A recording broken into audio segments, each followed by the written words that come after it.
Bem-vindo ao Imunocast, um podcast sobre medicina, mas diferente de tudo que você já viu ou ouviu por aí. A nossa intenção aqui nesse podcast é um bate-papo leve, descontraído sobre as doenças alérgicas e imunológicas, mas trazendo a nossa vivência profissional e também a nossa vida pessoal. Eu sou a Verônica, eu sou médica alergista pelo Instituto da Criança da Faculdade de Medicina da USP, aqui de São Paulo. Tenho título de especialista pela ASBAI, que é a Sociedade Brasileira de Alergia e Imunologia, mas eu também sou mãe da Maria e da Tereza. Sou uma médica com um pezinho em humanas e eu adoro me comunicar e adoro estar aqui. Pensei nesse projeto para a gente poder trazer informação de qualidade para vocês de uma maneira bem gostosa e bem casual, né, Lígia? Bom, obrigado, Vê, primeiro, que é com essa ideia maravilhosa. Eu sou a Lígia, também sou alergo-imuno, sou formada pela Unifesp, também tenho título de especialista pelas BAE, e seguindo o mesmo raciocínio, sou mãe de pet e madrasta da Maria. Sou apaixonada por gastronomia. Se eu não fosse médica, provavelmente eu ia por essa área. E principalmente por desafios. E o primeiro deles, atualmente, é esse. É fazer um podcast. É esse podcast. E pra gente começar esse podcast, o primeiro assunto que a gente escolheu, né? Pra abrir esse novo caminho, a gente queria falar bastante sobre mitos na alergia. Isso, e aí, aquilo que todo mundo acha que é alergia, mas não é, né? Aquilo que todo mundo pensa, que associa e que, na verdade, quando a gente vai lá e estuda sobre o assunto, a gente vê que, na verdade, é um grande mito. Eu brinco que aquela mentira que dita 1000 vezes, ela se torna uma verdade, e na nossa especialidade existe muito sobre isso, né? Muito, é assustador. E, assim, a gente tá há mais de 10 anos na especialidade e os mitos continuam os mesmos. Os mesmos, é. Criam-se novos. Sim. Mas os antigos continuam os mesmos, e mesmo com já várias fontes comprovando que são mitos, eles não desaparecem, né? E assim, o que eu sinto, Lígia, é que muitos desses mitos, eles não são só das pessoas leigas, assim, das pessoas que não são médicas, né? Eu vejo muitos mitos que eles são validados pelos colegas, e não, ok, não é errado isso, mas assim, quando a gente vai lá, estuda, entende, a gente entende que aquilo não faz sentido, mas tem muita coisa que está enraizada realmente, assim, na memória popular, né? É mais fácil falar que é do que explicar que não é. Exato. Para mim, o dos mitos, começando por... Eu acho que um dos, para mim, mais assustador é o do contraste camarão. Porque, assim, grandes hospitais, quando você preenche questionários, estão lá, pergunta, você tem alergia a camarão? Nossa, Isso se mantém, é assustador. Esse eu acho que você já chegou no ponto e muita gente que estiver ouvindo já vai falar, meu Deus, como assim? Não tem relação? Se eu tiver alergia a camarão, eu posso? Fazer contraste? Então. Com iodo? Exato, né? E eu sempre penso, você come sal iodado? Porque o sal que a gente come é iodado. É muito simples você derrubar esse mito.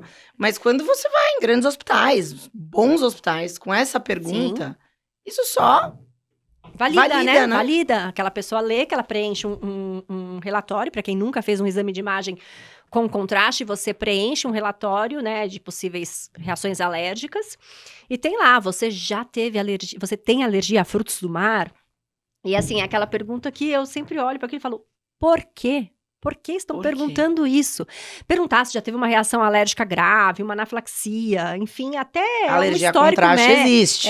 Exatamente, alergia a contraste existe e é importante você saber o histórico do paciente. Mas assim, especificamente o fruto do mar, sabe, frutos do mar, ter ali aquele, né, não tá te perguntando se você tem uma alergia, se tem uma rinite, se você tem uma alergia a castanha de caju, tá perguntando do frutos do mar, né? Corante, talvez? Não, corante eles não perguntam, mas tá na mesma linha ali, né? E, na verdade, não tem, né? Não tem uma relação entre os frutos do mar e o contraste iodado que você faz para fazer um exame de imagem. Na verdade, tinha os contrastes antigamente, tinha muito a ver com osmolaridade, né? Com concentração, e isso pode ter feito esse link a sal, né? Mas não tem nenhuma relação, então... Então fique Faça um tranquilo, se contraste você tiver uma alergia a camarão, tranquilamente. você pode fazer uma tomografia com contraste, Agora, sem se você medo. é alérgico a contraste, daí procura um Aí, alergista. exatamente, aí já são outros 500. Que Mas, outro mito você traria pra gente discutir sobre? olha, vamos lá, é tanto mito, é tanto mito. Mas vou trazer um que eu acho que ele é pouco falado, mas que a gente tem que falar, que é a questão dos medicamentos para asma. Tá? Para quem não sabe, que eu acho que é legal falar, a gente, né, a alergia à asma é uma doença alérgica, a asma, bronquite, né, que é a mesma coisa que asma, é uma doença alérgica, e com isso o pessoal... Um dos né, tipos, um né, que dos tem tipos, vários tipos. enfim, é uma especialidade muito ampla, a gente pode um dia falar sobre isso, inclusive, mas tem-se um mito muito grande sobre o uso dos medicamentos para asma, da bombinha, que elas viciam, né? Que você, depois que começa, você não para nunca mais. E aí tem muito paciente que chega não querendo tratar. A gente Isso tem faz muito mal. Por isso que exatamente. não quer. O não tratar é pior do que o tratar. Por quê? Porque é um mito. A bombinha não vicia. Porque eu sempre falo assim, qual que é a percepção do vício, né? Aquilo te fazer bem, de fato. E o que acontece? Geralmente, essa associação, essas bombinhas, são as bombinhas com broncodilatadores, que abrem o pulmão. Então, o paciente com asma, ele tem uma situação onde o pulmão dele tem um quadro de broncoespasmo. Então, ele fica fechado e realmente ele não consegue fazer a troca ali do ar, ele sente falta de ar. Então, quando ele usa o broncodilatador, ele respira. Então, é óbvio que essa sensação de alívio traz uma falsa sensação de vício. Mas caso ele comece a tratar e pare de ter essa falta de ar, ele rapidamente vai parar. Ele não vai precisar daquele medicamento. Então, a sensação de respirar melhor com a medicação dá uma falsa ideia de vício. E isso é muito ruim, porque realmente existe muitas pessoas que acham que não querem tratar porque viciam. E a gente que trabalha com pediatria é mais complicado ainda, né? Na verdade, quando você passa a medicação e fica... Família, não, isso faz muito mal. Você prescreve 4 puffs, a hora que você vai ver, estão dando 1, 2. Com medo, Com né? medo, Com medo né? daquilo, que faz mal, que vicia. Mas assim, acho que a asma, ela é uma doença que o pessoal, eu acho que subestima, né? É uma das maiores causas de internação no Brasil, uma grande causa de morte. E depois que se introduziu aí o uso, né, das bombinhas, dos corticoides inalatórios, enfim, no Sistema Único de Saúde e também na saúde particular, a gente viu esse número de pacientes, de internações caírem muito, mas a gente ainda vê muito paciente. E é um tratamento que está ali, super disponível. Você tem medicamentos bons, com boa resposta, no posto de saúde, né? Você consegue... vários níveis de tratamento, né? Exato. Porque hoje o objetivo, a classificação da asma hoje é mais incontrolada ou não do que em grave ou não. Porque, afinal, a gente tem diversos steps, a gente chama, mas degraus de tratamento, onde você vai cada vez... o objetivo do tratamento é o controle da doença. A cura, a gente sabe que ainda não existe, mas o controle, isso, quando você controla, você tem uma vida normal, como qualquer outra. E aí, lembrei aqui de um outro mito que não estava aí no nosso roteiro, mas me veio à cabeça, que é a coisa do que a bronquite é leve, a bronquite da criança é leve e a asma é grave. Então, assim, eu tenho bronquite, eu não tenho asma. E asma, a definição de asma é uma doença inflamatória que afeta os brônquios. E bronquite é brônquio. Inflamação dos brônquios. Né? Brônquios, it, inflamação. Inflamação dos brônquios. Então, é a mesma doença. E é muito importante a gente dar o nome certo para a doença. Né? A gente falar, olha, porque uma bronquite, ela pode ser... Existe uma idade, existe alguns critérios, mas a asma... Exatamente. Sempre tem a bronquite. Sempre tem a bronquite. E outra coisa, a bronquite não é um leve, né? Você ter um quadro que leva a essa inflamação pulmonar, que vai levar a um broncoespasmo, ela tem que ser tratada leve, moderada, grave. Não é só porque é bronquite que é algo leve, sabe? Eu acho que é importante dar esse nome e até para o paciente também é outro entender. Mito. Sim. E entender a gravidade daquilo. Quando ele tem o nome certo, ele entende a gravidade do que ele está tendo, do que ele está tratando, ele entende melhor dessa forma. Então, esse é um mito que eu vejo muito, assim, quase toda semana no consultório alguém que, não, mas eu tenho a bronquite, ou eu tive quando eu era criança. E não, né, gente, é doença crônica, você pode estar controlado, né? Igual no vídeo que viralizou essa semana da síndrome de Down. Não vi. Aquele vídeo de uma criancinha explicando sobre com a mãe. Sei. Então, quem fala? Diagnóstico, não é destino. Sim, Então, sim. assim, diagnóstico é só para você, é oportunidade de você poder tratar e ter um controle e uma qualidade de vida normal. Sim, então é importante você dar o diagnóstico, você saber o diagnóstico correto e para daí ter-se o tratamento medo. correto também, né? E aí, falando das bombinhas, a gente tem 2 tipos de bombinha para asma, né? Então, talvez seja isso. Um, que é aquela sensação que dá um alívio rápido, que é a bombinha de broncodilatador, que é para tirar da crise, que é para dar esse alívio rápido. Exato. E a outra bombinha que é exatamente para não te deixar viciado, né? Tipo, Pra não te viciado, deixar- né? Para não deixar dependente daquela bombinha. A bombinha Pra que você vai não ter o broncoespasmo. o broncoespasmo, porque é a para falta você de não ar. ter a crise, né? Para você ficar Não ter a bem, ficar sensação. controlado com aquilo. Então, são 2 mitos dentro de uma mesma doença aí, que é muito popularizado, esses 2. E é muito prevalente. Sim. Outra, Hum. polêmica. Ai, meu Deus, é a do leite? A do leite. Ah, é essa. A Ai, do gente. leite, vamos ter unfollow, Não, provavelmente. com certeza. Porque assim, né, essa do leite virou um negócio pesado hoje em dia, né? Falar do leite virou um Acho que não tem inimigo uma público, semana gente. de consultório que alguém não fale isso. É ontem. Me Sim, falaram. sim. E assim, a gente tem que entender as questões todas, né, do leite, entendendo que somos mamíferos, que não é um leite preparado realmente para o humano, é um leite de vaca, né? Não é o leite materno, mas que talvez ele não seja assim o problema, todos os problemas do mundo não seriam resolvidos Maior- se a gente tirasse o maior leite, vilão né? dele. É. Então, acho que tem muito. Colocaram muita culpa no pobre do leite sem ele sem ele ser tão ruim assim, sem ele ser tão culpado, né? Existe alergia à proteína do leite? Óbvio. Sim, existe. Existe, tem aumentado, tem ficado pior. Sim, tem.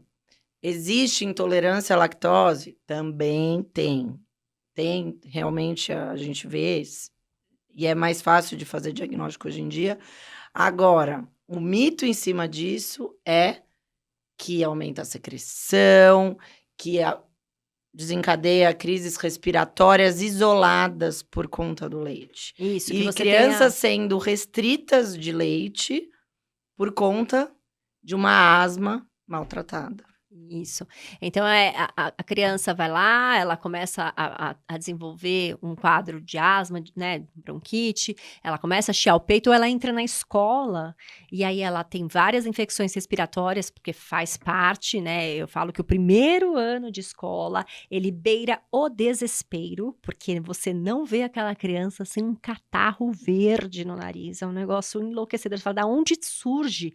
Como é que um ser tão pequeno produz tanto? E produz, e a culpa não é do leite que ele sempre tomou. Ele sempre tomou. Né? O leite não, de repente, olha para aquela criança e fala, hoje eu vou produzir uma secreção verde, já que ele entrou na escola, eu vou produzir Não, isso. E eu vejo que é complicado, porque assim, geralmente, e pra gente que tá no consultório, eu sinto uma resistência, porque tá ficando cada vez mais enraizado isso. Uhum. E assim, óbvio que também a gente, apesar de ser um alimento muito bom, muito saudável, a gente também hoje sabe que a gente tem muitas outras fontes de nutrientes, enfim, que possam substituir o leite quando necessário. Mas restrições desnecessárias pode causar diversos problemas, tanto emocionais para a criança, porque ela fica com medo de comer, quanto desnutrição mesmo, né? Eu acho que aqui a gente traz muito da nossa vivência, e por isso que a gente não gosta, né, que culpem um alimento sem ele ser realmente um culpado.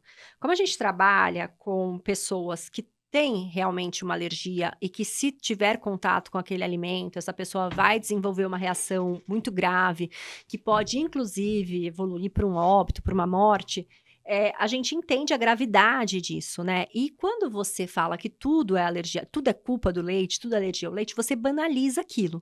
Mas o problema não é só banalizar, né? Que é muito grave, enfim, mas é porque realmente não tem uma evidência. A gente estuda, tem trabalho saindo aí toda hora sobre a questão do leite e nada prova, né? Números pequenos, assim, aquele que fala alguma coisa é um número pequeno, um trabalho mal feito. E aí, quando a gente fez trabalhos bons que fazem que tem relevância, estatística e tudo mais, você vê que não tem essa relação real. Ele não aumenta a secreção, ele não faz ter mais crises respiratórias, ele não aumenta o número de infecções. E, infelizmente, hoje o que a gente vê na era da internet é que as experiências de consultório, elas estão se tornando verdades absolutas. condutas. E, infelizmente, para quem é leigo, eu entendo que, às vezes, como eu diria, é contagiante você ver, às vezes, algum médico falar sobre a experiência dele. Mas para você conseguir provar isso num trabalho, existem vários critérios super importantes que devem ser levados em conta. E que numa experiência de consultório é complicado, né? Já que é o bate-papo, a gente, né, pode fugir assim um pouquinho do assunto, é a questão da medicina baseada em evidência, né? Que é o que as pessoas às vezes não entendem e não sabem o que que é. Então, o que que é isso, né? O que que é uma medicina baseada em evidências? Não é a minha evidência dentro do meu consultório, porque eu tenho 2 pacientes que eu tirei o leite e para esses 2 pacientes eles melhoraram. É a gente pegar um número grande de pacientes, analisar eles por um período de tempo igual, tirar as variáveis, né, que podem fazer a diferença naquilo e entender ali estatisticamente o quanto aquilo foi relevante. Então, é você realmente fazer uma coisa baseada em uma evidência que tem uma importância, né? Não, sem dúvida. Eu acho que mais do que isso, muitas vezes essas melhoras, elas vêm associadas a todas as outras. Então, assim, Sim. paciente com rinite, você vai, não é? Usa o corticoide nasal. Opta por adesão ao tratamento. Então, começa higiene ambiental melhor, começa um tratamento e tira o leite. Exato, É o né? mínimo, né, que É o melhora. mínimo que vai melhorar. Não, eu tenho um caso de algumas semanas atrás que foi até interessante, que foi isso. Foi um paciente que chegou com uma história de que ele tinha tido, né, um burnout, que ele tinha engordado 20 quilos, que ele tinha parado de fazer atividade física, aí ele tinha ido morar num lugar muito ruim, muito empoeirado e tudo mais.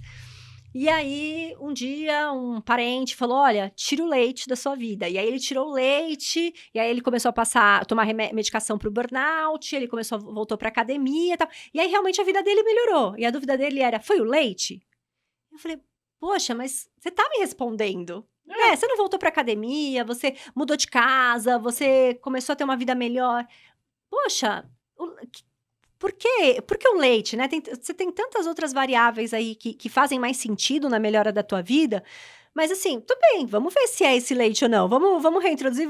E a dúvida do paciente é assim: eu sinto falta de tomar leite, eu queria voltar a tomar leite. Eu posso tomar leite? Eu falei, então vamos lá, volta a tomar leite e me conta se isso fez uma diferença na sua vida. Ele voltou a tomar o leite e A vida tá a vida maravilhosa. continua boa, entendeu? Melhor Então, porque ele está tomando leite, ele gosta de leite. exato, porque é isso, né? Você vai trazer uma restrição pra quê? Exato, na verdade, assim, e provavelmente você também já teve, paciente tomava leite, que a maioria das crianças que são restritas a leite, quando elas criam tolerância e elas começam a tomar, elas não gostam do leite. Modéstia à parte, eu não tenho nenhuma alergia, eu não gosto de leite, eu amo queijo, não gosto de leite. É aquele gosto, e tudo bem, ninguém não precisa tomar leite, mas quando você é proibido, você é restrito, isso é ruim. Lá em casa, por exemplo, a gente não toma leite, porque a gente não gosta, tá? Se quisesse tomar, poderia tomar. Mas as minhas filhas, quando eu transicionei, elas usaram mamadeira. Quando eu transicionei de mamadeira para copo, ninguém quis continuar. Elas eram pequenas, mas elas já tinham ali perto dos 2 anos. Eu entendi que existiam outras fontes de cálcio. E elas aceitam super bem queijo, gostam de iogurte, tem outros alimentos que contêm cálcio. E tá bom, porque o importante ali é aquela criança tomar o cálcio. Mas assim, elas não são restritas. Se elas virarem amanhã e falarem: mãe, tô a fim de tomar um copo de leite, elas vão tomar. Né? Não é porque não pode, é porque não gosta. Eu acho que é diferente Você não comer porque você não gosta é uma coisa diferente de você não comer porque você não pode. Não pode, exatamente. E com criança eu acho isso muito pior, né? Muito pior. A gente Acho sabe quando a introdução nessas crianças é muito mais complexa, né? Sim, sim. E é isso, né? É um momento que você tá ali para dar uma variedade de paladar para aquela criança e você tá restringindo um alimento que ele faz parte do paladar nosso cultural, né? A gente tem milhares de alimentos que contêm leite ou que são feitos à base de leite. Às vezes um molho, um doce, né? Tudo isso tem muita coisa então, que tem leite. É uma restrição. Quando você dá o rótulo de alérgico, você restringe não só o copo de leite, que ok, mas tudo que vem junto com ele. Principalmente nessas situações. A gente sabe que existem pacientes que toleram, enfim, outra alergia mesmo, quando a gente fala de alergia real. Mas quando a gente fala de restrição desnecessária, você restringe festa de criança, você restringe convívio social. dormir na casa do amiguinho. É um impacto muito grande. Sim, é um impacto social que vai afetar no impacto psicológico da criança, com toda certeza. E a gente vê isso, né, no nosso dia a dia. Acho que é por isso que a gente tem... não é contra a sua decisão pessoal de tomar ou não leite, não é isso, né? É contra essa informação... É contra a restrição incorreta. desnecessária. Isso, e contra a informação incorreta, né? Você não pode restringir algo porque você acha que aquilo tá, né? Porque te falaram uma informação que não faz sentido. Eu acho que é muito nisso. Mas se você não Também, quer se tomar... algum dia conseguirem comprovar isso, voltaremos aqui com orgulho, sem problema nenhum, e falar: olha, que bom, saiu agora o trabalho. Então, assim, precisamos que essa turma anti-leite traga as provas concretas, reais e fidedignas, por favor. E isso é uma coisa interessante, né? Porque tá tão enraizado que eu passo metade, sei lá, da consulta, às vezes, quando chega nisso, tentando explicar por que não faz sentido, por que não é tal. Então, assim, aquele momento que a gente poderia estar até conversando sobre possibilidades, sobre opções de tratamento, sobre outras coisas, a gente tá ali, né, tentando tirar esse mito que tá super enraizado. Que vem junto com GG para alimentos. Ai, nossa, esse é um problema que... enorme, né? Para quem não sabe, é um teste, né? É um exame de alergia que tá, assim... cada vez aumentando, infelizmente. Exato, eu vejo que antes era uma coisa mais restrita, né? Hoje em dia até... ele tá ficando um pouco mais barato, então ele tá ficando um pouco mais acessível. Ele era muito caro. Isso, ele era muito caro. Tá ficando mais acessível. E ele tem vários nomes, mas a função dele é procurar um IgG, para quem não sabe, é um anticorpo para determinados alimentos. E esse anticorpo de IgG, falando assim bem simplificadamente, ele é um anticorpo de memória, né? Então, se você teve contato com aquilo, você pode ter um IgG positivo. E aí é um exame que ele analisa quantos alimentos, assim, são milhares. 200, 180. Uma coisa doida. Cada painel tem uma quantidade. E aí, quando você faz, ele dá positivo, assim, para milhares de coisas, né? Ele dá cores, né? E aí dá assim, eu tenho alergia... muito forte. Para alguma coisa, mas dá para muitos alimentos, né? Muito. Então, chega assim, eu não posso comer arroz, feijão, alho, cebola, o leite, feijão o glúten, fradinho. o feijão fradinho, específico, né? Não, é verdade, vem os feijões diferentes. Não, então, mas vem assim, tipo, aí quando você fala, aí você pergunta pra pessoa, mas você tá comendo o quê, né? Porque assim... Não, geralmente ela chega, né? Porque, obviamente, se a gente pega, não foi a gente que pediu. A gente não pediu. Ela chega porque ela vê que, ela começa a fazer a restrição, ela fala, vou agora cortar os pulsos. Exato. Que agora é o próximo passo, não posso comer nada, eu parei de comer, não mudou nada. Exato. Então agora vamos no alergista. Acho que a prova maior é isso, né? Se você tem muita dúvida, se você duvida mesmo, você acredita naquilo, faça dieta e depois me conta se isso fez uma diferença na sua vida. Eu acho que, pelo menos os que chegam pra mim, eles já estão todos na dieta. Não, com certeza. Eles já chegam na dieta. Eles chegam já na dieta, ou eles chegam realmente, tipo, fiz e não funcionou. Não, mas eu pego uns assim, tipo, será que eu preciso mesmo fazer isso aqui? Porque assim, eu só como isso, eu só como o que tá escrito aqui que eu tenho alergia. Eu tenho que aprender a comer essas coisas que eu não gosto. Me lembro de todos, eu cheguei, eles ou fizeram a restrição, já voltaram a comer e falaram, me ajuda, o que eu posso fazer? É o forte, é o fraco? Ontem mesmo, eu peguei um que tava... Doutora, eu mandei os exames para sua secretária, eu falei, eu vi, mas nem ouvi, tá? Falei bem assim. É um exame muito... Não é nem controverso, tá, gente? Ele não tem nenhuma. Pior do que outras evidências, onde existem... Não é nem a experiência a minha experiência com esse paciente que melhorou sem o leite. Esse exame, ele não tem nem essa evidência, tá? Eu já ouvi. Então, mas não é... Eu já ouvi, isso é duro. Eu já ouvi a minha experiência. Ok, querida, você é neurologista. Isso, então... Mas eu acho que é isso, assim, não tem uma... Não tem uma real, assim, não tem uma validação, não tem uma entidade de classe, né, uma sociedade que aprove isso, não tem um trabalho que fale que isso tem relevância, aliás, tem vários mostrando que não tem.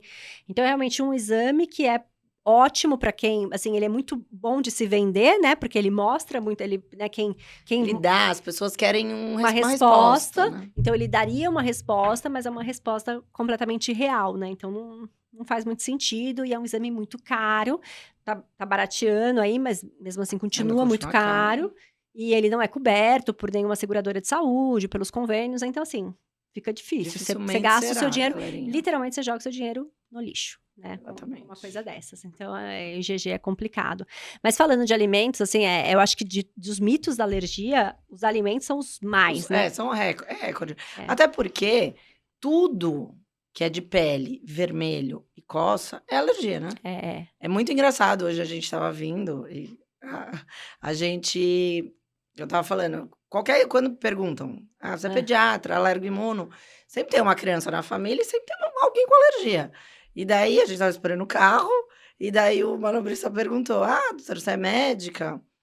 Pra Verônica. E daí a Verônica parou, pensou, falou, sou alergista. Daí ainda eu falei, todo mundo tem uma alergia. Daí ele, eu tenho uma alergia aqui, ó.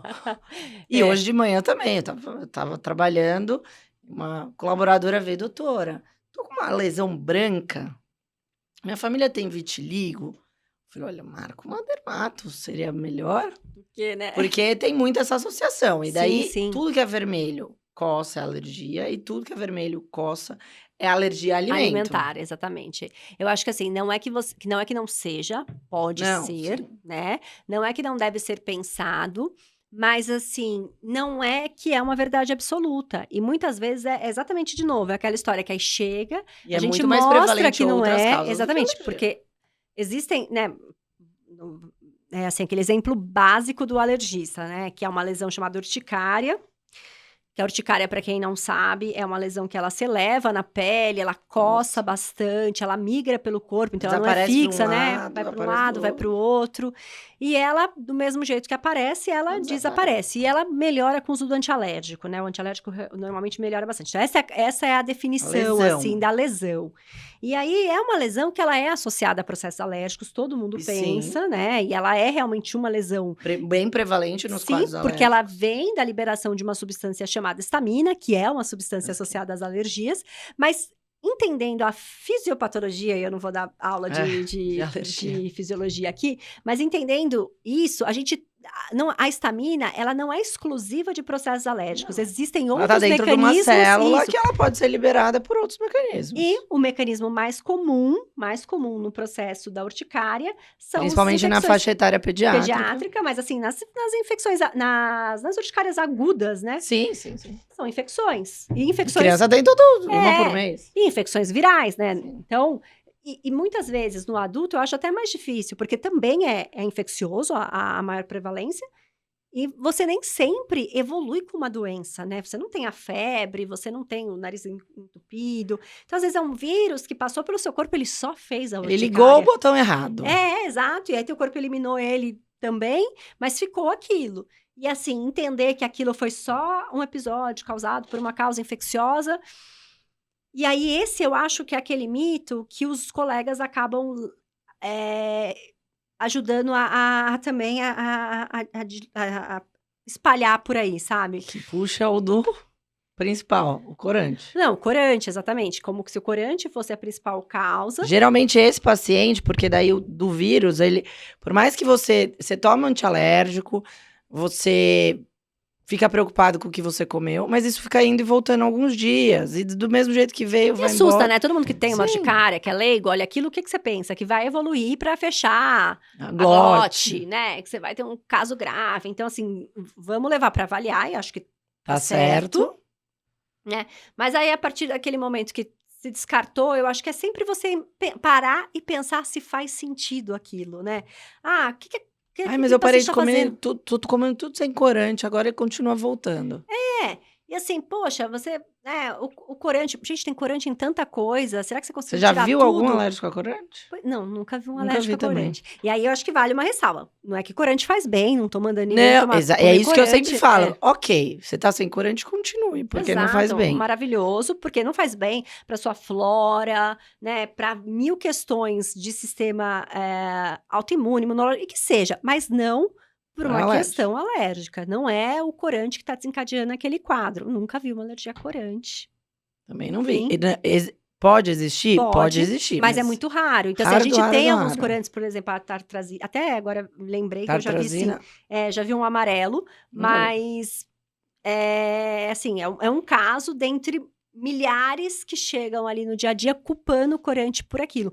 E eu me lembro muito que assim, mais, né, na época da residência, não de alergia, né, mas antes disso, e na própria faculdade, assim, e aquele remédio tinha um corante, deve ser por isso, sabe? A gente vê, a amoxicilina tava tomando amoxicilina e fez uma urticária, e daí quem para de tomar amoxicilina? E tava com uma Não, infecção. eu acho pior, ainda quer parar de tomar amoxicilina, porque assim, vai que ainda existe uma possibilidade. Agora, Não troca a julgando amoxicilina por uma amoxicilina sem corante, corante. sabe? Como se a causa real fosse o corante. E não. E aí eu acho que assim, é até o intuito disso aqui, a gente trazer essa informação pro colega também. Não faz sentido, gente. Não tire o corante daquela pessoa. Exatamente. Assim como pro colega otorrino, não peça um haste de leite para uma criança que tem rinite. Não, né? não faça isso. Que outro dia eu atendi uma assim, que ela era meio ríspida, assim, ela era, sei lá, tava meio nervosa.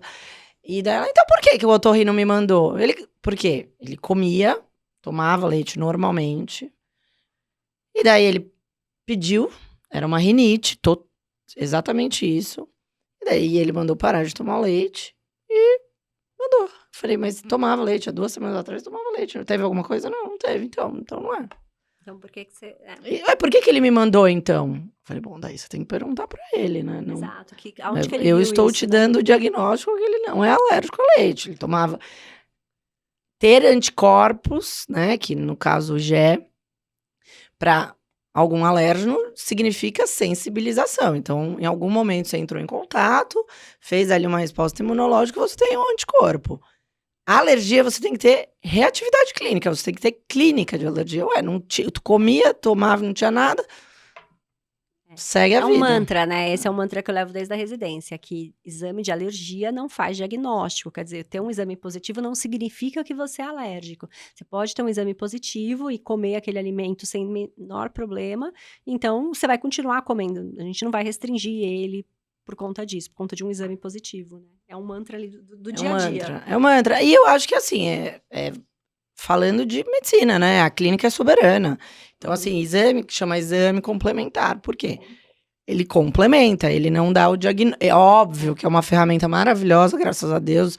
E cada vez mais tá mais sensível, melhor. Mas, assim, diagnóstico laboratorial sem clínica... Eu acho que o mais importante, acho que quando você... Principalmente na alergia. Pensar na história, né? Na alergia, e acho que em outras especialidades também, mas assim, falando... Mas eu acho que com existem conhecimento exames que sim, às vezes você pede, você faz um rastreio de alguma coisa importante Sim, e mas você é uma acha. triagem, né? Um exame como teste de pezinho, enfim, mas a gente falando da nossa especialidade, ele é um exame que ele tem que ter uma história compatível. Então, Sim, o mais sim. importante, antes de fazer qualquer exame, é você entender o que está acontecendo e entender o que sentido existe naquilo. Eu brinco que a gente é detetive, né? Porque a gente fica ali tentando entender essa pista aqui com isso aqui. Isso aqui tem ligação com outra. Não tem, ou sim tem. E aí a gente vai, a partir disso, solicitar um exame e, com isso, pensar num diagnóstico, né? Então, não é simples. Não Por isso que o existe chat check-up GPT, alérgico, por isso que né? o chat GPT não vai fazer o papel do alergista, de qualquer outro especialista, porque é isso, não é só ter um exame ou ter uma resposta, você precisa associar as coisas, né? Mas ele vai chegar perto dos diagnósticos. Sim, mas aí eu acho que aí tem a diferença. Sim, né? não, A eu gente não acho que vai nunca substituir a gente. Sim. E eu acho que, principalmente, eu acho que por isso que nós médicos, eu acho que em várias profissões, a gente vai precisar valorizar o que a gente tem de humano, que é diferente do que a inteligência artificial vai trazer. Não, eu acho a inteligência artificial, poxa, é um negócio muito legal. Eu acho uma super ferramenta pra gente. Facilitadora, eu não sei, né? sem dúvida. Nas outras especialidades e nas outras profissões, eu acho que também tem essa visão, né? Assim, que ele vem pra facilitar mesmo, ele não vem pra dificultar. Só que eu acho que, como tudo, a gente tem que saber como usar, né? Saber usar da melhor forma essa ferramenta, porque tudo, né? Ele também pode ser de uma maneira ruim. Então, assim, fake news, essas coisas, elas também vão crescer com a inteligência artificial, e a gente tem que estar aqui para poder mostrar o que faz sentido, o que não faz e tudo isso. Então, eu acho que eles vão ajudar, na verdade. Não, eu acho. E falando de uma aula que eu assisti de inteligência artificial essa semana, uma coisa que eu acho que vale até para todos esses mitos, quando alguém falar, onde estão as referências? Porque foi uma pergunta, o ChatGPT, quando você pergunta a referência de onde ele tirou todas as informações, ele te joga ele te dá uma referência. E quando você vai pesquisar na referência se tá aquilo que ele falou, não tá. Então, às vezes aquilo ali, ou seja, tem falha. Então, se o ChatGPT que tá bem, se bem que tem alguns pontos que ele tá emborrecendo, falaram. Ah, é? É. Não, o que eu acho assim é alguns temas difícil, polêmicos. né? A gente não pode nem só acreditar no que a pessoa fala e nem só na referência que essa pessoa fala. A gente tem que ir lá e conferir se aquilo tá certo. Então, isso vale para pessoas e vale para o ChatGPT, vale para tudo, né? A gente tem que ir a fundo, assim, né? A fundo, tudo. Quando a gente assim, acho que na medicina é uma das especialidades onde muda muito o tempo todo. E a gente precisa o tempo todo estar se atualizando, estudando. E isso é uma coisa que cobram muito da gente, né? Onde você leu, onde você viu, onde você vai. E daí hoje na internet tá meio tudo... tá. Os mitos que eram 5 viram milhões. Milhões, e essa informação, que tá muito fácil ter informação, que de novo eu acho ótimo. E daí talvez o mito, talvez seja fake news, né? Seja uma fake news. Mas eu acho que tem fake news e fake news, né? Tem mitos e as fake news no sentido que tem coisas que são tão enraizadas que são erradas, fake news. São fake news, mas não assim... são news, são fake. São fakes, assim, eu acho que não é pra lacrar, sabe? Não é pra trazer uma resposta revolucionária pra ninguém, é só aquela coisa que já tá ali. E já tem outras que eu acho que tem um pingo de maldade na situação, do tipo, eu vou focar nisso aqui porque as pessoas vão comprar essa minha ideia, sabe? E aí... Enfim, tem questões além de médicas, eu acho que tem questões mais profundas dentro disso, né? Pois é, mais polêmicas. Mais polêmicas dentro disso. E acho que esses... Assim, quando a gente fala de mito, né? É um negócio que toda especialidade tem, e é a questão de você ser especialista em algo, né? Porque quando você tem uma visão ampla, você às vezes não entende essas nuances, essas coisas pequenas, né? Então, é muito legal quando você olha com mais profundidade. Lógico que às vezes ela te dá não sei se é um olhar enviesado, assim, né? Às vezes você não vai olhar para o resto, você vai olhar mais para aquilo, mas você entende melhor. Mas você chega ali naquele ponto porque você provavelmente já passou pelo resto. Passou por outros, pode Falando ser. Nesse ponto, mudando um pouco, afinal, esse podcast não é só sobre... Medicina. Você chegou na alergia imuno por quê? Por quê? Vamos lá, porque eu fui muito alérgica, né? Olha... Muito. Eu fui uma criança muito alérgica. Eu era rinitenta, assim, dermatite, eu tinha uma dermatite leve, mas não era nome, sabe? Eu não tinha uma dermatite, eu não tinha uma rinite. Eu tinha um nariz escorrendo o tempo inteiro. Uma pele perebada. Segundo a minha mãe. Mas a pele até que depois não foi dos piores. Mas o meu grande ponto era a bronquite. Né? Era aquela criança que chiava, que tudo virava uma bronquite, tudo ela chiava o peito. E eu tava sempre com o nariz escorrendo, assim, o rolo de papel higiênico é a minha memória mais de infância que eu tenho, de em qualquer lugar que eu estava, na escola, na cama, sempre tem um rolo do meu lado, porque eu escorria muito meu nariz. Eu lembro que a minha mãe falava que eu era alérgica ao tempo. Ao tempo. Se fizesse sol, eu tava alérgica, se fizesse chuva, eu tava alérgica. Eu tinha uma touca, que ia ser inesquecível, uma touca de trombadinha, que a minha mãe colocava em mim quando chovia, porque eu era alérgica à garoa. E aí, depois, né, isso com o tempo mesmo, que assim, a gente entendeu que aquilo não era normal, né, não podia ser uma alergia ao tempo, que existia uma coisa por trás e que eu era uma pessoa alérgica. Então, quando eu fui escolher a subespecialidade ali, eu tinha muitas opções, eu pensava em fazer oncologia, porque era um tema também que acho que a gente pensa muito. Eu tive oncologia também. Então, eu pensei muito em oncologia, fui da liga de oncologia na faculdade, porque era um tema que me interessava, mas esse foi um ponto que eu falei, poxa, não sei se eu aguento o tranco, né, assim, é uma especialidade linda. Pesada. Mas muito pesada, né, tem uma carga emocional muito grande. E aí eu me identifiquei mesmo com a alergia, fui fazer um estágio, na especialidade, lá no ICR, e aí me apaixonei. Entendi que era uma especialidade que ela lidava com muita coisa, e é isso que eu acho o mágico da nossa especialidade, porque ela vai para diferentes idades, né? Para quem não sabe, a gente não é específico de uma idade. A gente pode escolher só atender crianças, a Lígia escolheu isso, né?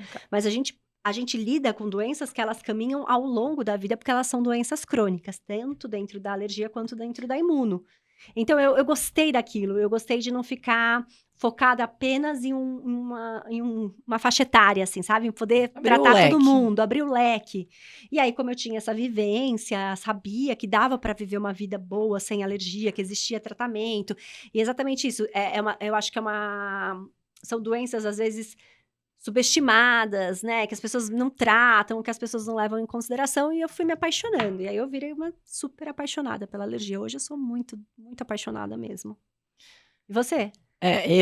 Na verdade, meus pais são médicos, né? Então, a medicina sempre, desde que eu me conheço por gente, eu falava que eu queria ser médica. Um pouco por ver eles, claro. Meu pai, eu acho que é um dos médicos que eu conheço mais apaixonado. Mas, assim, disparado. Acho que sim, apaixonado por medicina. E aquilo, obviamente, me influenciou. Então, eu nunca pensei em fazer qualquer outra coisa a não ser medicina. E só que eu também, ao mesmo tempo, eu não gostava de atender adulto. Então, eu desde sempre sabia que eu queria ser médica de criança. Eu lembro que eu era pequena e minha mãe falava assim, eu falava que eu vou ser médica de criança que não cresce. Daí ela falou assim, então você vai ser neonatologista. E daí, eu entrei na faculdade. Daí, na faculdade, eu ainda segui querendo pediatria e tal. Fiquei um pouco na dúvida com GO, mas eu detestava cirurgia, então eu ia ter que passar pela cirurgia e não ia rolar. Então, fui na pediatria. E eu amo, bom, eu com criança sou apaixonada. E daí, na minha residência de pediatria, tinha muita emergência. Eu sempre adorei emergência, criança grave, aquele caos. E ar total. E quando eu passei na UTI, tinha muito... Na verdade, quando eu tava no segundo ano da faculdade, eu pensei em fazer oncopediatria. Minha mãe, lá na Escola Paulista, fui fazer um estágio no GRAC.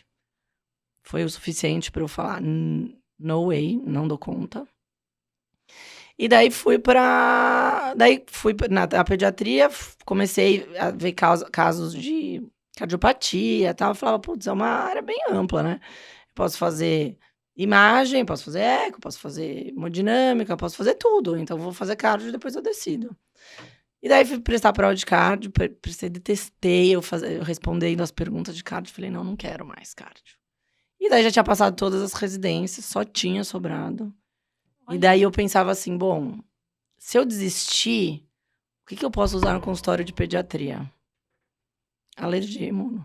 Olha, então foi... E o meu pai falava muito assim, o futuro vai ser imunologia, vai fazer imunologia. Daí eu falei, bom, eu presto, se eu não gostar. E daí foi daí eu amei. E engraçado, porque na minha época a imuno era, na nossa época, né, era muito restrita, né, não tinha muito diagnóstico, tinham poucas doenças, não tinha muito exame. Então, eu era apaixonado por alergia, adorava alergia alimentar.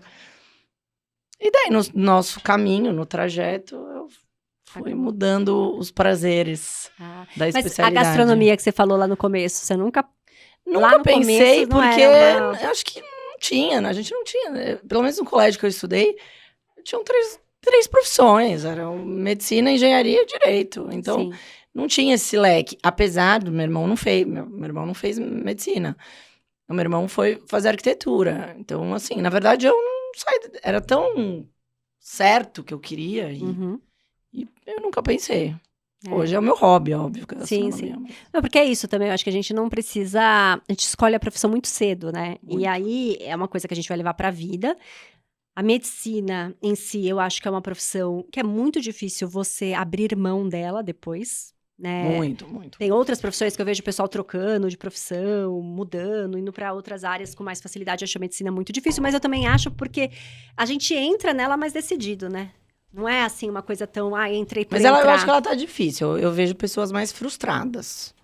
Você acha? Eu Você acho. vê? Eu acho, porque eu acho que assim, a medicina, na época do meu pai, Era aquela medicina glamurosa, e que a gente conversa então, muito mas aí sobre eu isso. acho que É a gente ter que se reinventar. mas aí eu acho exatamente isso. A pessoa, ela se frustra porque ela tava com uma expectativa lá dessa Exato. coisa. Ela não tava lá porque talvez ela quisesse aquilo de verdade. E quando você quer de verdade, Não, talvez você ela faz quisesse de uma acontecer. forma. E isso vai mudar. E você vai ter que mudar junto. Entendi.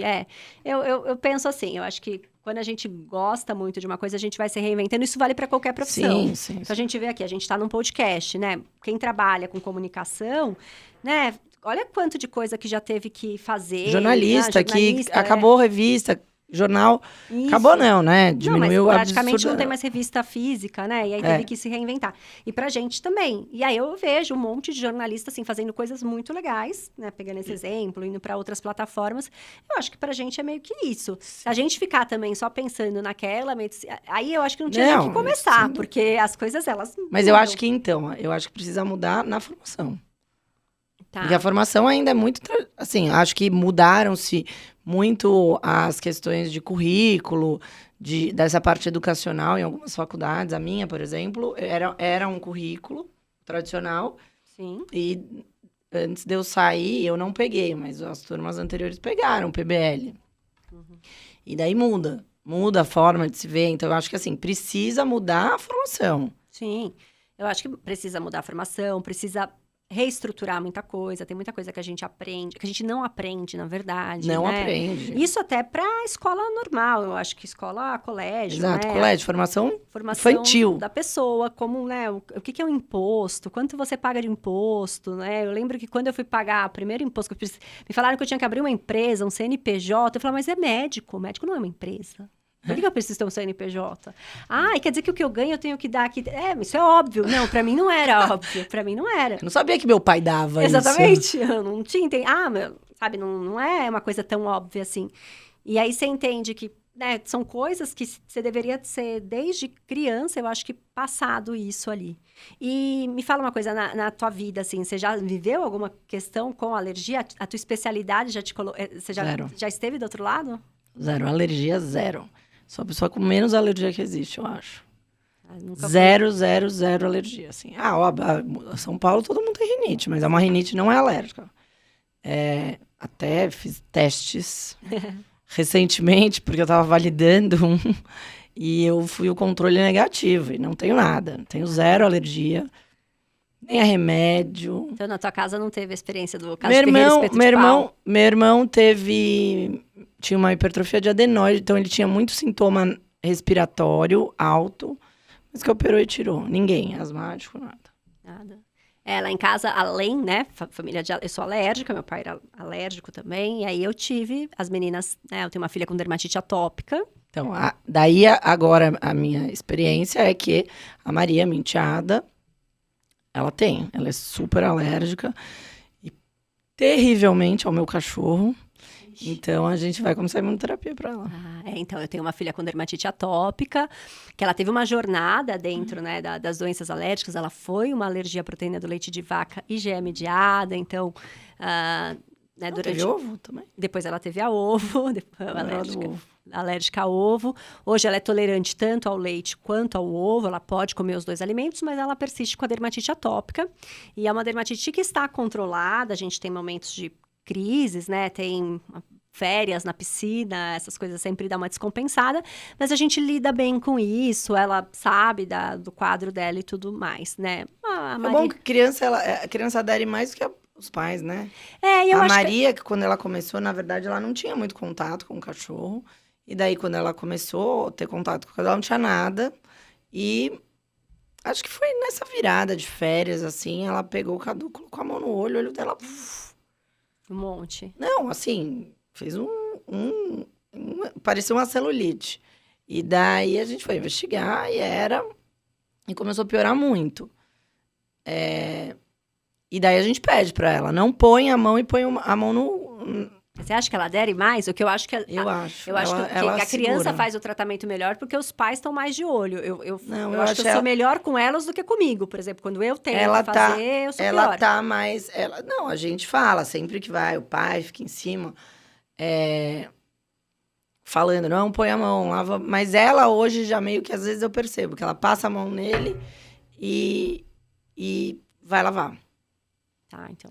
Ela já não agarra ele, assim, e beija como ela fazia. Você tá fora da curva, não é todo mundo assim, não. Juro por Deus, juro por Deus. Então, parabéns pra Maria, porque, olha, as crianças, eu acho que é mais difícil de entender, né, a consequência do ato, assim. Então, por exemplo, Não, mas mas a minha percepção... Tereza, tem que passar creme, creme e tal. Não. Creme, eu acho que o creme é um desafio. Eu acho que, tirando... Acho que o creme é o desafio. Passar creme, tudo. Ó, que creme é muito ruim passar. Tem que passar creme todo dia, creme é remédio, né? Eu falo pros pacientes, eu entendo, é ruim, mas é remédio. Exato, e aí nem sempre não, a gente daí passa tudo bem. o creme, nem sempre dá certo. O creme é ruim. Sim. E aí a gente tem que, né, dar aquela insistida. Mas nas crianças com alergia alimentar, você também vê elas falando, tem isso. Não, mas aí a mãe acho também, que existe exatamente uma educação naquilo e uma gravidade naquilo, né? Sim. Eu acho que tem isso. Mas também, exatamente, estava conversando isso com os pacientes essa semana, porque a criança pequena alérgica alimentar é muito complicada, porque é a criança que tem escape, porque ela não tem essa noção da causa e consequência. Às vezes ela teve uma reação muito cedo e ela não lembra daquilo, né? Então ela não sabe o que é muito pequeno, a mãe fica ali em cima. Exato, então é muito mais dos pais. Mas, por exemplo, quando a Tereza com alergia a ovo, ela já tinha mais de 2 anos, quando ela virou tolerante. Então, assim, por um período da escola, ela frequentava a escola, ela ainda tinha alergia. E ela sabia, a irmã, na verdade, perguntava mais, falava para todo mundo, assim. Então, ela tinha essa consciência na questão do alimento. Mas... nas outras questões, no que não é grave, no que então eu lido com a consequência, assim. Não tem. Mas isso é até o adulto, né? Não, exatamente, exato. Mas é o que eu acho, o que eu percebo aí, falando da imunoterapia, que são as vacinas de alergia, eu vejo que a criança, ela faz melhor aquela que é diária, que é a sublingual, porque os pais fazem ela fazer, e os adultos fazem melhor a subcutânea, por conta da frequência, a adesão é melhor, porque precisa ir lá uma vez por semana, depois uma vez por mês, ela não precisa ficar lembrando de tomar algo todos os dias, né? Então, eu acho que na criança, a gente tem um cuidado em cima, de responsabilidade, né? De responsabilidade. E a gente é mais responsável pelo outro, pela criança, do que por nós mesmos, assim. A gente falha na nossa, mas não falha na deles, assim. Outro mito, pra gente finalizar a parte do mito, alergia psicológica existe? Alergia psicológica, gente, isso é um negócio difícil. E até acho, assim, bota muita coisa na conta do estresse, na conta do psicológico e tudo mais. Mas eu acho que, né, existe uma questão... existe fator de piora. Um fator de piora, um gatilho... mas não é causal e também não é a base de tratamento, né? Então, assim, não é... entender isso nem sempre é simples, né? Para o paciente, olha... eu tive um super estresse e aí foi depois disso que eu comecei a ter uma urticária. E entender que ele pode melhorar aquele estresse, ele pode virar, né, o zen budista e tudo mais. E mesmo assim, aquela urticária persistir, né? Dando um exemplo da urticária crônica, mas assim, é entender que aquilo não foi a causa. E a percepção é que foi o gatilho. Exatamente. Então, assim, a gente tem que, né, entender o que um causa e não, e porque isso vai fazer diferença no tratamento, na minha opinião, né? A gente não vai tratar uma urticária crônica com antidepressivo, com ansiolítico, com alguma forma, né? A gente pode até tratar a ansiedade no paciente que tem urticária crônica. Mas o foco não é que a lesão suma, que aquela alergia suma. Eu acho que na dermatite a gente também vê o fator psicológico afetando muito, né? Na questão de piora, na questão da intensidade da coceira, no ato de coçar. Então, a gente vê uma questão psicológica como... associada, mas não como fator causal. Exatamente, como um grande fator de piora, mas... tudo é o estresse. Falei, não, poxa, o estresse... A causa da dermatite atópica é o estresse. Não é o estresse. E aí, por que eu acho que é errado a gente falar isso, né? Aí é o estresse, é a ansiedade.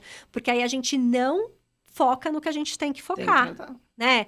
Então, descobrir se realmente existe uma causa ou não, que nem sempre tem, porque eu acho que isso para mim é o maior mito da alergia. As pessoas associam alergias a uma doença que é causada por algo específico, por alguma coisa externa que levou aquilo. Na maioria das vezes, e na grande maioria das vezes, não. Então, uma doença ser alérgica, ela só quer dizer que ela tem uma exacerbação do sistema imune, então o sistema imune funcionando demais para alguma coisa, respondeu exageradamente a algo, mas não que esse algo seja um alimento, seja um remédio, seja algo externo. essa resposta pode ser dela mesma, assim, pode ser o teu corpo mesmo. Então, é isso que é o difícil, às vezes, porque você fala, e às vezes, não, mas eu ainda acho que foi aquilo lá que eu comi aquela vez e tal. É uma loucura isso, né?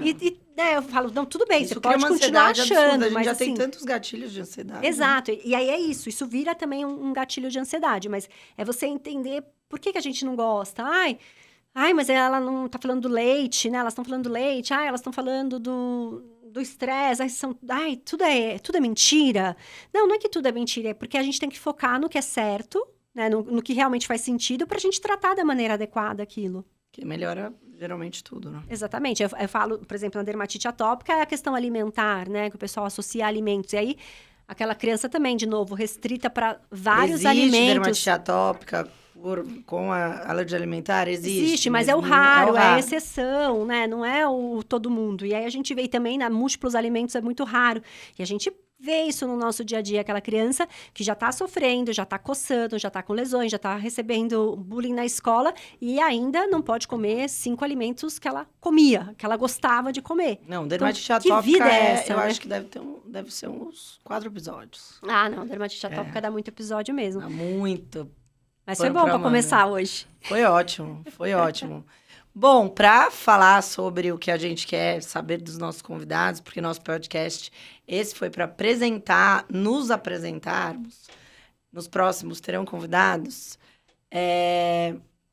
Verônica, me fala um filme ou livro, ou algum fato na sua vida que te marcou, pode ser na parte profissional ou pessoal. Tá, deixa eu pensar. Um livro que me marcou muito foi um livro chamado O Físico, que eu acho assim, todo mundo que é médico já ouviu falar desse livro na vida.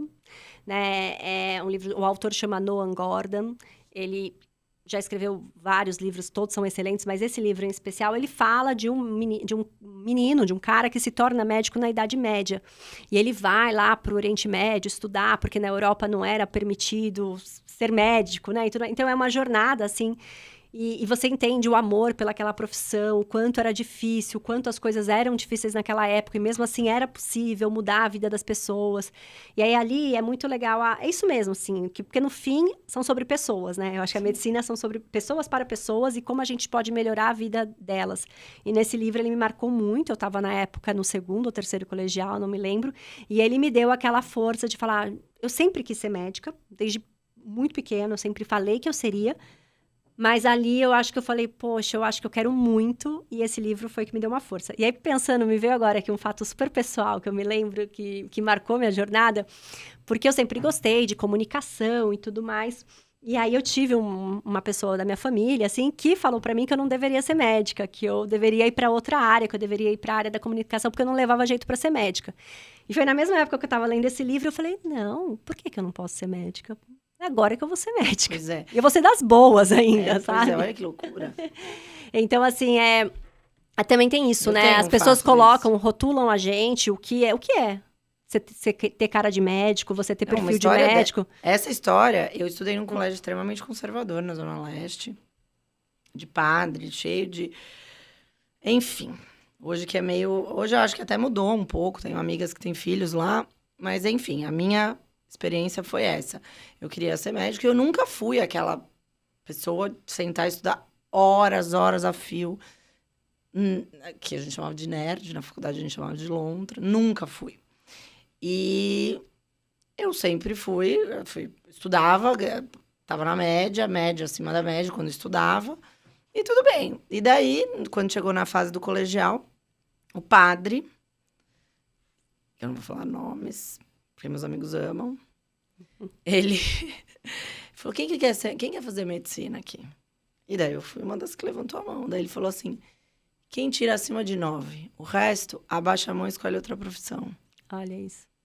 E daí, ele falou isso, chegou no 3º. Eu estudei a minha vida inteira, né? Dos 3 anos até os 16 anos. Até os 16 no mesmo colégio. E no meu colégio, muita gente entrava no 3º colegial, no primeiro colegial por conta do vestibulinho, porque era um colégio mais forte e tal. E daí, todo mundo que passou na faculdade, não importava qual faculdade. Sabe aquela do fundo de quintal? Ia sair na foto. E eu que estudei a vida inteira no colégio, não podia sair na foto. Me tiraram da foto. E daí, no ano seguinte, que eu fiz cursinho, daí eu passei super bem na minha faculdade. Eu passei em 5ª em medicina e 28º do vestibular todo. Daí eles me ligaram, você pode vir aqui tirar uma foto? Eu falei, não, porque eu não passei por causa de vocês, queridos. Exatamente. Não, e eu acho que é legal assim, isso. Pensa isso. Que bom quando você era adolescente, né? Que bom que eu tinha meu ego, né? E quem não tivesse? Não, e eu penso assim, ó, eu nunca me... Assim, porque botam a gente, né, botam o ser médico, né, a profissão do médico, pensam ali num estereótipo. E médica também, mulher e tudo mais. E assim, eu nunca fui para esse lado. Eu nunca fui o estereótipo da pessoa que é o médico, né? E mesmo depois que eu fui para a faculdade, eu nunca entrei nessa. Depois, na residência, muito menos. Eu era sempre... que a gente tá aqui nesse e podcast, penso, graças a você, exatamente. Amiga. E acho que por isso mesmo que eu me destaquei. Não tô falando que sou melhor do que ninguém, mas é exato. Em algumas coisas, desse jeito de ser diferente, esse jeito de não ter cara do médico habitual, que fica lá horas estudando, não sei o quê, que não tem vida social. Talvez seja por isso que eu tenha me destacado em outras questões, né? Eu tenho facilidade para falar, eu gosto de conversar, eu gosto de ter isso com os meus pacientes, então talvez isso tenha feito a diferença, que lá atrás ninguém valorizava, né? Exatamente. E hoje a gente e me falaram para desistir. Então, eu acho que é isso, assim, não desista dos seus sonhos também e acredite em você, acredita no que você quer de verdade. Não, sem dúvida. Mas você teve um livro, um filme? Livro não, filme, você julgou o meu filme, né, querida? Julguei. Julgou, porque... Não, mas é verdade. Mas é um filme lindo, vai. Não, mas tem um profissional e, conversando aqui antes, eu lembrei de um pessoal que eu, inclusive, assisti recentemente. O profissional é Pat Adams, que quando eu assisti, eu falei, eu quero oncopediatria. E ali eu realmente foquei na pediatria, eu quero oncopediatria. E quando eu entrei na faculdade... Minha mãe me levou lá pro GRAAC com o Dr. Petrilli na época, porque eu achei tudo lindo, maravilhoso no filme, mas daí na vida real, ali, né, no estágio, não curti muito. Uhum. Não curti muito, tenho 2 histórias maravilhosas lá, mas foram as histórias que me fizeram, não tenho saúde para isso. Hoje eu até trabalho com doenças raras, mas eu acho que é maturidade também. E um que, falando da gente escolhendo essas perguntas... Eu sempre amei um filme, que é o Stepmom, da Julia Roberts, porque eu acho a Julia Roberts simplesmente maravilhosa. E eu amava aquele filme, porque eu achava ela descolada e tal. Esse filme em português chama Lado a Lado. Eu tava tentando lembrar. Lado a Lado. Porque eu falava assim, gente, não é madrasta, como eu chama? amo a música Eu não lembrei. dele. Não, Marvin Gaye, né? Não vou cantar, vou poupar vocês. Vou poupar vocês, exatamente. E hoje talvez eu tinha aquela previsão de que hoje eu não sou mãe, sou madrasta só. E graças a Deus, a mãe da minha enteada não tem nenhum problema, que no filme tem, mas é maravilhoso o filme. Então, foi um filme que hoje faz sentido pra mim ali. Mas livro não tenho. Não tem? Não tenho, porque eu tenho um pouco de... Eu leio, mas não leio como você, amiga. Enfim, mas cada um com os seus gostos. Foi bom? Gostou? Foi ótimo para estrear. Foi nossa estreia. Então perdoe erros, nervosismos e etc e tal, até porque vocês não viram como foi o antes. Que a gente já tinha até tentado, né? A gente já tinha tentado, parado, a gente teve crise de riso, tivemos que parar, começar de novo. Não foi fácil. Mas enfim, estamos aqui, foi bom. E assim, o nosso intuito aqui é isso, é ser um papo descontraído, a gente vai falar de medicina, então às vezes vai ficar um pouco mais técnico, mas a gente descontraído ao longo da conversa. E a gente precisa da ajuda de vocês, né? Exatamente. Amigos, cadê os amigos? Os amigos para vir, mas a gente precisa da amiga da ajuda curtir, também. divulgar. Para divulgar, mas a gente precisa da ajuda de vocês também para poder dar ideia de temas, mandar as perguntas, para poder entrar lá no YouTube, assistir a gente, curtir, para entrar no Spotify, na plataforma de áudio e escutar a gente lá no carro também, aproveitar. E estaremos aqui na próxima semana. Uma vez por semana estaremos aqui. Isso mais. Daremos o nosso melhor. Isso. Obrigada, gente. Obrigada, Lígia. Obrigada, Vê. Pela essa ideia. E até a próxima. Até a próxima. Até semana que vem. Até. Tchau.